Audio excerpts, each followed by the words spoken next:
There is much to discuss about Switch 2, good and bad, and I want to clarify some things people are saying. Physical games will not be $90 in the US, that's only can be in Europe or other regions. However, that doesn't excuse $80 for Mario Kart Roll. Don't get me wrong, this game looks phenomenal and is a worthy follow-up to Mario Kart 8 with a fast open roll and new mechanics. But given the economy, people won't be able to buy it. I have two theories on why it's that price. The first one says the big may begin with extra free DLC. The second one is something people forgot about, and that's game share or download play, which I'm hella glad is returning.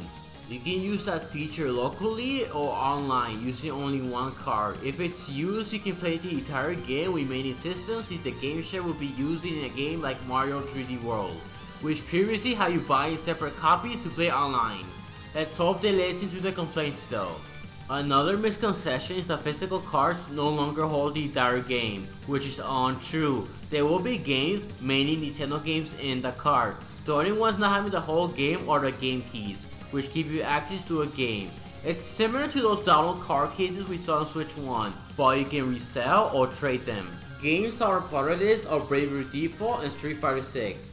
My final complaint is that the Switch 2 Welcome Tour should be free since it's a tutorial with some minigames sprinkled in. This situation is similar to One to Switch in that it's stupid that both are not included with the system, but it's whatever. There is a lot of good stuff about the Switch 2. The console improves from having better Joy-Cons with better build and features, having 4K and 120 FPS allows more third-party and more stable Nintendo games. 450 is fair for this console thanks to all of this. I'm sorry for those living in Canada or places with it at $600. The games shown in the Direct are bangers. We have substantial third-party games like Cyberpunk, Elden Ring, Street Fighter, and more. Can't forget Mario Kart, Kirby Air Riders, Dust Bloods, and a brand new Donkey Kong game! Launch year stacked with games to play. When it comes to pre-ordering, I like how Nintendo has you register with your Nintendo account for pre-orders, and will prioritize those who have Nintendo Switch Online for some time. This is a smart way to prevent scalping.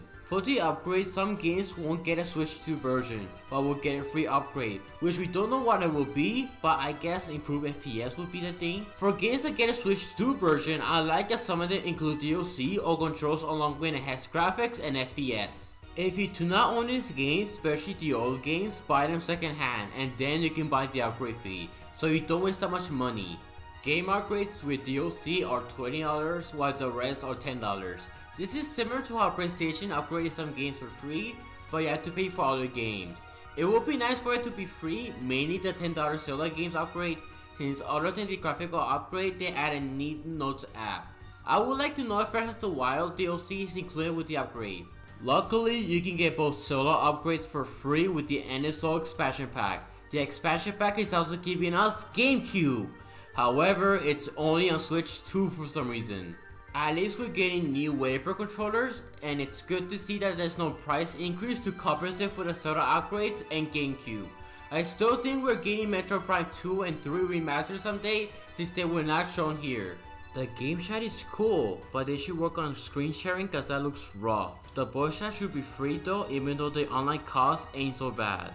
Some things I said were not in the Direct, like some games getting free updates. There is even more to discuss, which is dumb because Nintendo should have addressed this in the Direct. Like all old Switch controllers will work on the Switch 2, even in Switch 2 exclusive games. That's great! Not even PlayStation did this with DualShock 4. The UI is the exact same. It's not the biggest deal ever, but we'll see if they add themes. A big fix we saw is that the eShop is not lagging anymore!